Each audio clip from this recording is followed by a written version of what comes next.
Hey, friends and neighbors. Randomly Trees coming at you live via recorded message. Today is February the 11th, Wednesday, Hump Day. And it is, what, like quarter after 5-ish? I don't even know. Let's check the phone here after this curve. Gotta hit the button. Oh geez, 5:30 already. Wow. But it's light. Normally 5 o'clock during winter time is dark. So we're coming out of the big dark. I think we are well past the darkest part of the year. And gaining a couple minutes of daylight every day.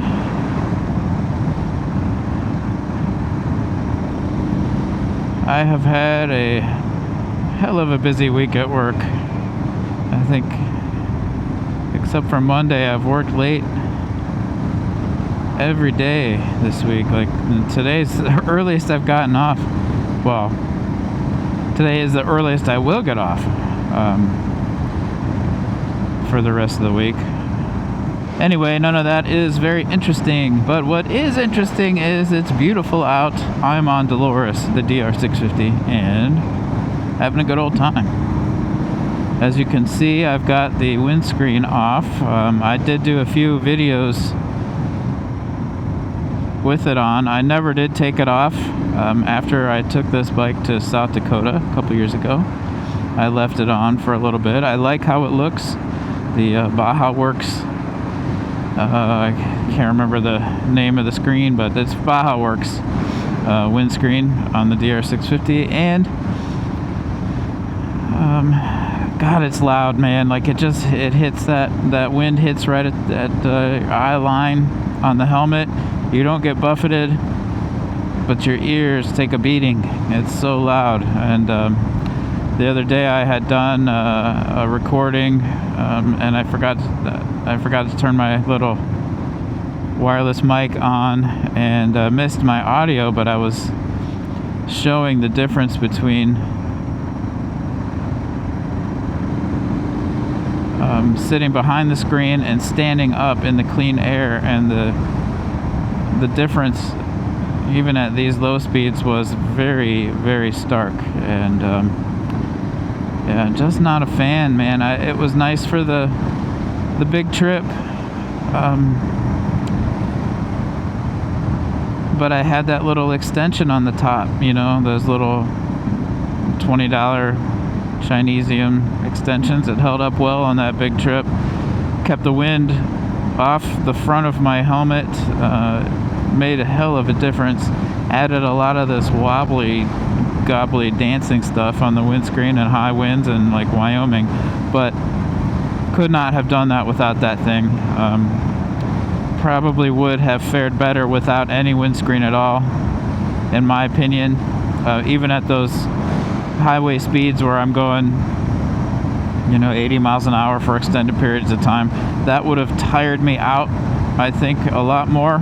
But there were times where that windscreen the benefits did not outweigh the noise, which was really most of the actual trip. And I kept that little thing on the top that would have made it unbearable without that. So anyway, I've had it on here for like over a year after that, and my opinion is the same. It's just, I had taken that little top piece off, that little extension off, but the aesthetic of the screen is awesome, but the functionality for me is lacking. So off it goes. I will probably keep it in case I ever do another big road trip on this bike, but even then, if I do it like I did it last year, especially going out to South Dakota, where I was on side roads a lot and off the beaten path for most of the trip, I don't think I will put that back on. And in fact, on the Bonneville, if I do it again, I'm going to be taking that little... Oh, hey buddy, stay on your side. I'll be taking that little fly screen off because it's the same deal. It does keep the wind off my chest, which makes a heck of a fatigue difference body-wise on those long stints on the freeway. But hearing-wise, headache-wise, communication-wise, not worth it. You just can't hear. You can't hear the person in your comms with the, you know, speakers are less than an inch from your ear, and you just can't hear them. So, yeah, I made my decision there. They do make a little, on the Bonneville, they make a little, I don't know what it's called. It's like a little razor screen sits down there. I think I might get that. I just want to protect the clocks, you know, from getting hit by stones and bugs and stuff, and I think that would serve that purpose without throwing the wind up in my helmet. And that's the main reason I wanted that fly screen. I really didn't expect it to make a difference in the noise. I knew what I was getting into. I watched a lot of videos. I did a lot of research, and it was most of the same complaints as I had with the windscreen on this. Do they make other windscreens? Probably that would work better on both bikes. Absolutely. But they look like ass, and I just, God, I don't know, man. I don't know if it's worth it. I'll try one trip without it first before I succumb to that big freaking 70s plexiglass windshield looking thing in front of me, you know, 3 feet tall and just obnoxious looking. Can't do with that. I just can't deal with it yet. Especially not in the Bonneville, which looks so pretty. Frank from One Old Man Riding was out there with I can't remember the bike service, but he rented an older Bonneville T100 that had one of those on it, and God, it took so much away from the aesthetic of that older Bonneville. I think that was still one of the air-cooled ones, and yeah, I don't know. It was not pretty looking. The bike itself was pretty, but that just took away so much from it, and I don't know. I hate to be that guy. Oh, it looks ugly, you know, but on that bike is made to look good, and when you throw something on there that just looks garishly awful, I just can't abide by that. So the fly screen, I think, looks pretty good. It does take away a little bit, not as much as my stupid top case, but that top case is something that serves too much function for me on my commute. I mean, it's a commuter. It's called the commuter top case. It looks okay on the bike, but it takes away from the classic styling because it's just this big plastic blob on the back. But I ride to work, you know, that makes too much of an impact for my work, and it was a heck of a storage solution for my trip. And then I took it off when I was there, obviously, and left for the most part. I left my soft bags on the sides because they look the part for this bike, but.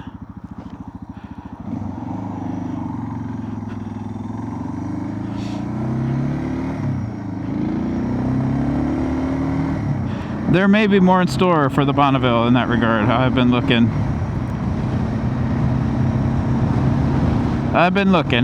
at a rear luggage rack instead of that.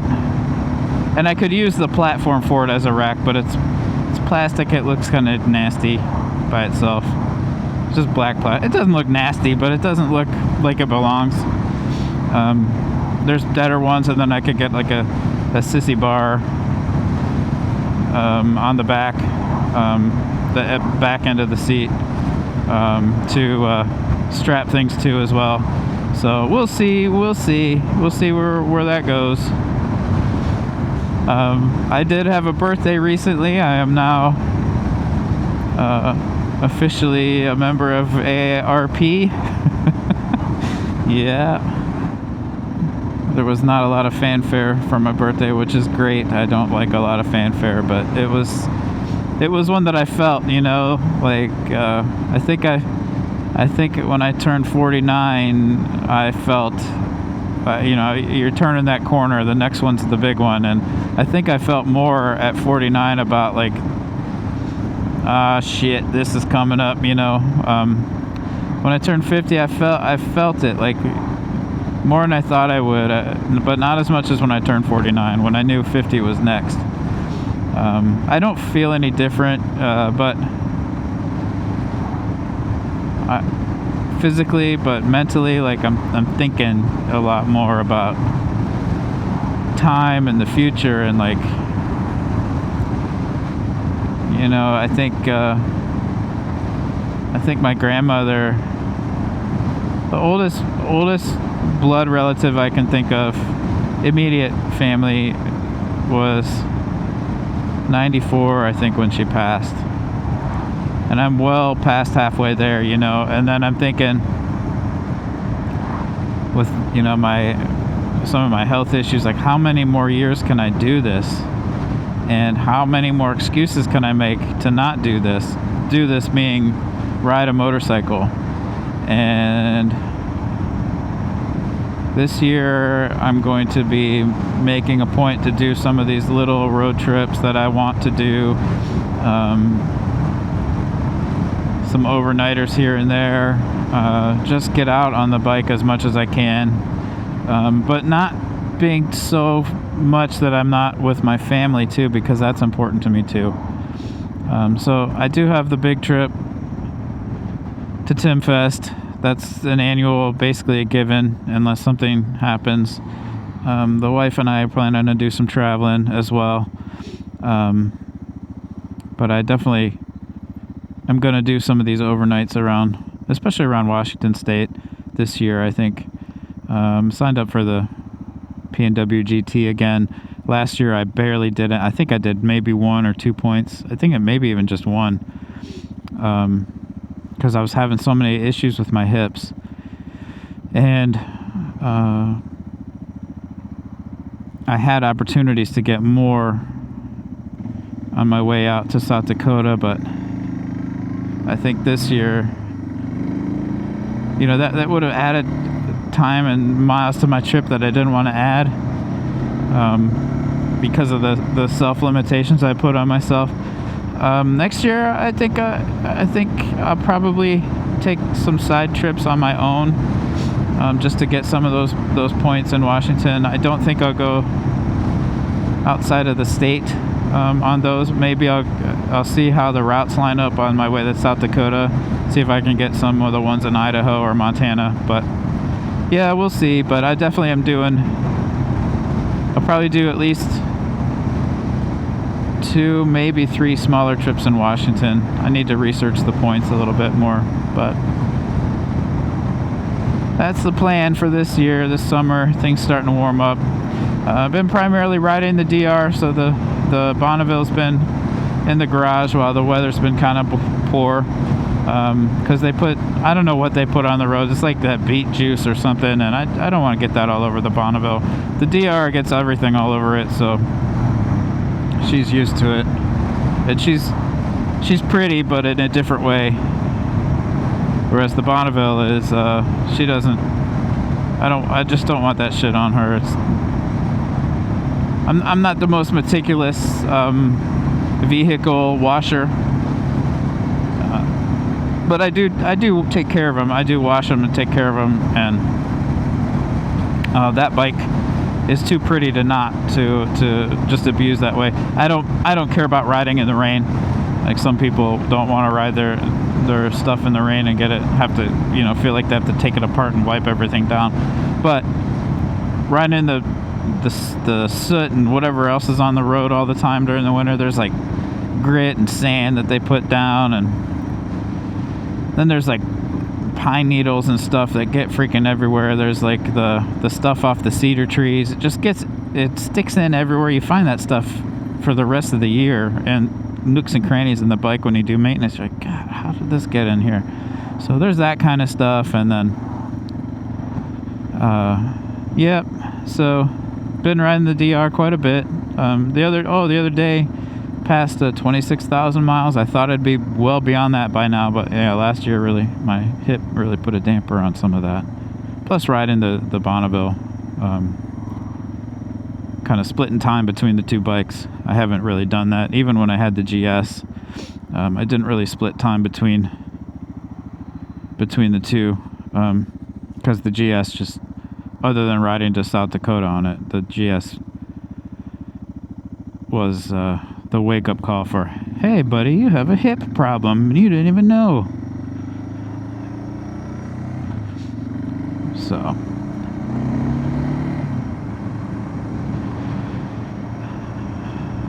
Dolores, what is all this? Oh.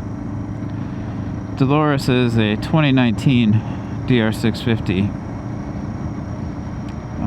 that I purchased new in 2020, actually February 2020. So she's 7 years old manufacture-wise, but 6 years old as far as being ridden. Not much of that matters because technology-wise, she's like an antique, but the mileage-wise, like for the first few years, I put a lot more miles than I did in the last 2 years. Even with that trip, my little Honda before this, the little Honda CRF 250L, had 32,000 on it before I traded that, and I actually traded it in. I wish I had kept it, but at the time I didn't really need two bikes, and the DR650 was the logical step up in terms of capability for me, so, which was mostly for the longer distance pavement riding to get to further away places. And with that came a little bit more luggage, carrying a little bit more creature comforts for myself when camping and stuff. So DR has been just an excellent, perfect bike. What in the fuck? Stupid. So it is getting a little dark now. I'm running the new camera. I'm switching away from GoPro. I've talked about this in past recordings, but those probably won't see the light of day. So I'm not going to go into it now because I'm running a little bit low on time. But I'm not using the GoPro now. I'm using the DJI Action 5 Pro. And it's great so far, but I'm still dialing it in as far as audio and picture goes, especially for nighttime. Even on the GoPro, like nighttime riding, like my morning commutes are just too dark. You can't, I know what I'm seeing, but you guys probably just see black, and it's probably just not worth even watching. So I don't have enough important stuff to say. So I usually don't even post that stuff, even though I record quite often. I usually just look at it and I'm like, ugh, I can't see shit. I'll just delete this.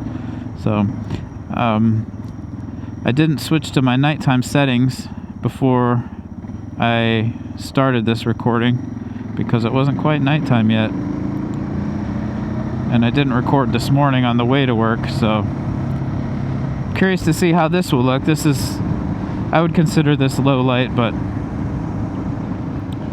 I'm not really set up in the low light mode that I've been experimenting with, and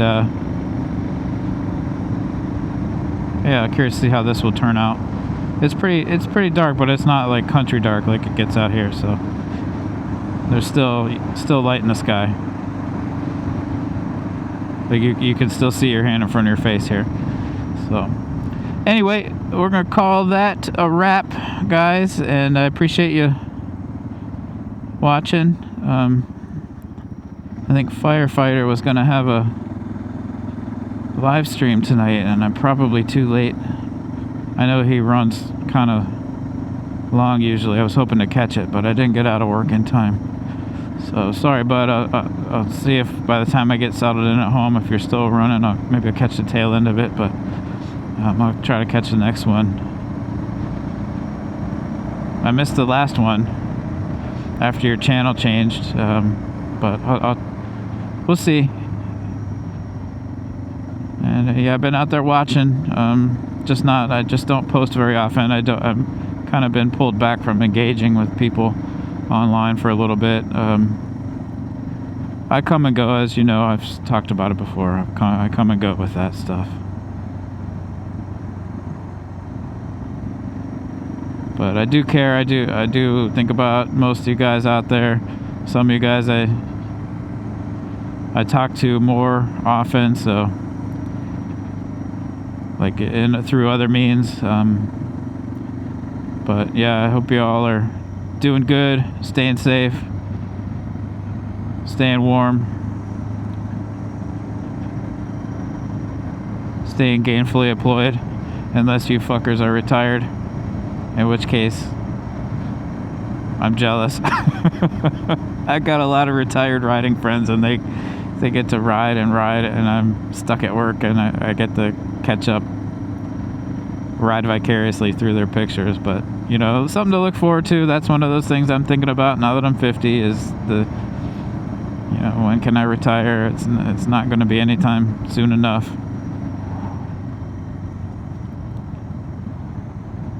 But we'll do what we can to get out there, spend our time the way we want. Work isn't bad. It's just not what you want to be doing all the time, you know? So, okay, well, you all have a great night, and I'll catch you on the flippity flip. Trees out.